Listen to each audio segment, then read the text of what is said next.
તમે એક વસ્તુ નોટિસ કરતા હશો અને એ છે ચાંદીના ભાવ સતત વધી રહ્યા છે. આજે પણ ચાંદીના ભાવ 3 લાખ ઉપર પહોંચી ગયા છે. બની શકે આગળના સમયમાં આ ભાવ હજુ પણ આસમાને પહોંચી શકે છે.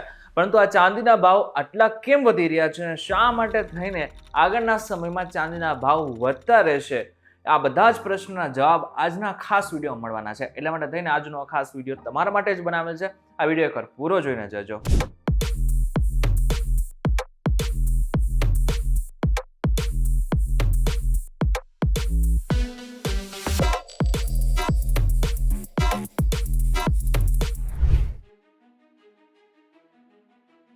નમસ્કાર અને welcome back folks V TV digital ઉપર તમે જોઈ રહ્યા છો ડેલી ડોઝ અને હું છું આપનો દોસ્ત કરણ ચડોદરા.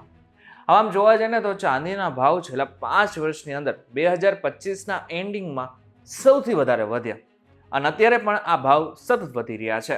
જાન્યુઆરી 2026ની અંદર જે ચાંદીના ભાવ છે એ 3 લાખ ઉપર પહોંચી ગયા છે. પરંતુ આ શા માટે બની રહ્યું છે તો તમને જણાવી દઉં કે ચાંદીને અત્યારે સેફ હેવન તરીકે જોવામાં આવી રહ્યું છે. હવે સેફ હેવનનો મતલબ શું થયો? સેફ હેવનનો મતલબ એમ થયો કે જ્યારે વિશ્વમાં બધી જ જગ્યાઓ પર અસ્થિરતા હોય ત્યારે એ સમયગાળા દરમિયાન ખાસ કરીને એવી વસ્તુમાં રોકાણ કરવામાં આવતું હોય છે કે જે ભવિષ્યમાં લાભ આપી શકે. અને અત્યારે એક જ માત્ર ઉપાય છે અને એ છે કાં તો તમે સોનામાં રોકાણ કરો અથવા તો ચાંદીમાં રોકાણ કરો. હવે ચાંદી આજકાલ ખૂબ જ એટલા માટે પણ ચર્ચામાં છે કે નાના મધ્યમ વર્ગના લોકો પણ ચાંદી લેવાનું પસંદ કરી રહ્યા છે. હવે વૈશ્વિક અસ્થિરતાની જ્યારે હું વાત કરી રહ્યો છું ત્યારે આપણે બધાને ખબર છે કે અત્યારે અમેરિકાનું ગ્રીનલેન્ડ લેવાનું જે સપનું છે એને જ કારણે યુરોપિયન જેટલા પણ દેશો છે એના ઉપર ટેરિફ નાખવાની શરૂઆત તેઓ કરવા જઈ રહ્યા છે. સામે જે યુરોપિયન કન્ટ્રીઝ છે એ પણ ટ્રમ્પની જે વસ્તુઓ છે એના ઉપર ખાસ કરીને ટેરિફ લગાવશે. હવે આ જે બધી વસ્તુ થઈ રહી છે એને ટ્રેડ વોર કહેવાય છે અને એક બાજુ ટેરિફ વોર પણ કહી શકાય છે. પરંતુ આ બધું જ જ્યારે થાય છે ત્યારે ચાંદી અને સોનાના ભાવમાં વધારો થતો હોય છે. કારણ કે મોટા ભાગના લોકો આ બંને વસ્તુમાં રોકાણ કરવાનું પસંદ કરતા હોય છે. કારણ કે એમને ખબર છે કે જ્યારે આગળના સમયમાં બધું જ શાંત થઈ જશે ત્યારે બંનેના ભાવ તો વધતા જ રહેશે. હવે ચાંદીનો ભાવ વધી રહ્યો છે એની પાછળ માત્ર વૈશ્વિક અસ્થિરતા જ નથી પરંતુ પુરવઠો પણ મહત્વનો છે. અત્યારે માર્કેટમાં ચાંદી છે જ નહીં એટલા માટે થઈને પણ આગળના સમયમાં આ ભાવ વધતા રહેશે. છેલ્લા સતત 5 વર્ષથી વિશ્વમાં ચાંદીનો પુરવઠો તેની માંગ કરતા ઓછો રહ્યો છે. 2026માં પણ આ ખાધ એટલે કે ડેફિસિટ વધારે થઈ ગઈ છે. હવે ચાંદીમાં બધી જ વાત કરી રહ્યા છે પરંતુ આપણે એ પણ સમજવું જોઈએ કે એકચ્યુઅલી ચાંદીનું ઉત્પાદન કઈ રીતના થાય છે. એવું નથી હોતું કે ખોદકામ કર્યું ને ચાંદી આપણે બહાર કાઢી લઈને વેચવા લાગીએ છીએ. એની જે પ્રોસેસ છે એને સમજવી જરૂરી છે. ચાંદીના ઉત્પાદનની એક ખાસિયત એ છે કે કુલ ઉત્પાદનમાંથી આશરે 71% ચાંદી અને અન્ય ધાતુઓ જેવી કે તાંબુ, સીસુ, જસત અને સોનાના ખાણકાર દરમિયાન ઉપપેદાશ તરીકે મળે છે. આનો સીધો મતલબ એવો થયો કે ચાંદીની માંગ વધે ને તો આપણે અચાનક જ એની માંગને પૂર્તિ કરવા માટે એનું ઉત્પાદન વધારી શકતા નથી. તમને જણાવી દઉં કે ખાણની જે પ્રોસેસ છે એટલે કે નવી ખાણ આપણે ઉત્પન્ન કરવી હોય અથવા તો ખોદકામ શરૂ કરવું હોય ને તો ખાસ કરીને એની પોલિસી એટલી બધી અઘરી છે કે 15 થી 20 વર્ષ સુધી તો માત્ર ખોદકામની શરૂઆત કરવી હોય ને તો એટલો સમય જતો રહેશે. આનાથી પણ વિશેષ માંગને પહોંચી વળવા માટે લંડન અને ન્યુયોર્કના વેરહાઉસમાં રહેલા સ્ટોકનો ઉપયોગ કરવામાં આવી રહ્યો છે. તાજેતરના અહેવાલો મુજબ લંડન વેરહાઉસમાંથી ફિઝિકલ ચાંદીનો જથ્થો ઝડપથી ઘટી રહ્યો છે અને જથ્થો ઘટી રહ્યો છે એની પાછળનું મુખ્ય કારણ પણ ટેરિફ છે. જ્યાં સુધી આ મુદ્દો એટલે કે ટેરિફનો મુદ્દો શાંત નહીં થાય ત્યાં સુધી મોટા ભાગના જેટલા પણ લોકો ઇન્વેસ્ટ કરી રહ્યા છે એ ચાંદી તરફ જ પોતાનું રોકાણ કરશે. આ સ્થિતિના કારણે ફ્યુચર્સ માર્કેટમાં બેકવેડેશન સર્જાયું છે જેનો અર્થ એ છે કે નજીકના સમયમાં ડિલિવરી માટેના ભાવ લાંબા ગાળાના ભાવ કરતા વધારે છે. હવે આપણે એ સમજી લીધું કે અત્યાર સુધી શું થઈ રહ્યું કે ટેરિફને કારણે અને પુરવઠાને કારણે ચાંદીનો ભાવ વધી રહ્યો છે. પરંતુ ભારતમાં પણ અમુક એવી વસ્તુ છે કે જેને કારણે ચાંદીના ભાવ વધી રહ્યા છે. એક તો આપણું એક લક્ષ્યાંક છે અને એ છે સોલાર એનર્જી. ભારતે 2030 સુધીમાં 500 ગીગાવોટ રિન્યુએબલ એનર્જીનો લક્ષ્યાંક રાખેલો છે.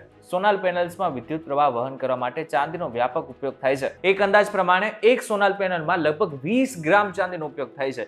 એટલે માટે થઈને આગળના સમયમાં જ્યારે 2030માં આપણે લક્ષ્યાંકની નજીક હશું ત્યારે અત્યારે જેટલી ચાંદીની માંગ છે ને એના કરતાં ડબલ આપણી પાસે ચાંદીની માંગ હશે. આટલું જ નહીં, electric vehicles, automotive, artificial intelligence એટલે કે AI અને સેમિકન્ડક્ટર્સ જેવી વસ્તુઓમાં પણ ખાસ કરીને ચાંદીનો ઉપયોગ વધારે થવા લાગ્યો છે. મેક્રો ઇકોનોમિકની જે સ્થિતિ છે એ પણ ખાસ કરીને ચાંદી તરફ રહેલી છે. અમેરિકાની સેન્ટ્રલ બેંક ફેડરલ રિઝર્વ 2026માં વ્યાજ દરોમાં ઘટાડો કરે તેવી શક્યતાઓ છે અને જ્યારે વ્યાજ દરો ઘટતા હોય છે ત્યારે સોના અને ચાંદીના ભાવમાં વધારો થતો હોય છે. લોકો એની ઉપર ઇન્વેસ્ટ કરવાની શરૂઆત કરી નાખતા હોય છે. હવે જ્યારે સોના અને ચાંદીમાં ખાસ કરીને ઇન્વેસ્ટ કરતા હોય છે ત્યારે બંનેના ભાવ વધતા હોય છે, પરંતુ અત્યારે માર્કેટમાં ચાંદી ચાલી રહી છે, એને જ કારણે ઘણા બધા લોકોની ઈચ્છા હોય છે ચાંદી ઉપર તેઓ ઇન્વેસ્ટ કરે. હવે જ્યારે મોટા ભાગના લોકો ચાંદી ઉપર ઇન્વેસ્ટ કરવા લાગે છે ત્યારે નોર્મલ છે કે ચાંદીના ભાવ વધશે જ. હવે એક બીજો મોટો પ્રશ્ન, શું ચાંદીમાં ઇન્વેસ્ટ અત્યારે કરવા જેવું છે કે નહીં? તો આના ઉપર પણ નિષ્ણાંતો બે મત રાખે છે. સૌથી પહેલું તેજીવાળો પક્ષ, તે લોકો એમ માને છે કે આ માત્ર શરૂઆત છે. જો ભૌગોલિક તણાવ વધશે તો ચાંદી ટૂંકા ગાળામાં $100 એટલે કે આશરે 3.20 લાખ રૂપિયા અને લાંબા ગાળે $300 એટલે કે આશરે 9 લાખ રૂપિયા સુધી પહોંચી શકે છે. એટલે તેઓ એમ માને છે કે જ્યારે ચાંદીના ભાવ ઘટે ને ત્યારે એની ઉપર ઇન્વેસ્ટ કરવાની શરૂઆત કરવી જોઈએ. બીજા લોકો એવા છે કે જે લોકો એમ કહી રહ્યા છે કે સાવચેતી રાખવી જોઈએ. કેટલાક નિષ્ણાંતો ચેતવણી આપે છે કે ભાવ ટૂંકા સમયમાં ખૂબ વધી ગયા છે. ચાંદી અત્યારે તેના 200 દિવસની મૂવિંગ એવરેજથી 100% ઉપર ટ્રેડ કરી રહી છે, જે સામાન્ય રીતે કરેક્શનનો સંકેત છે.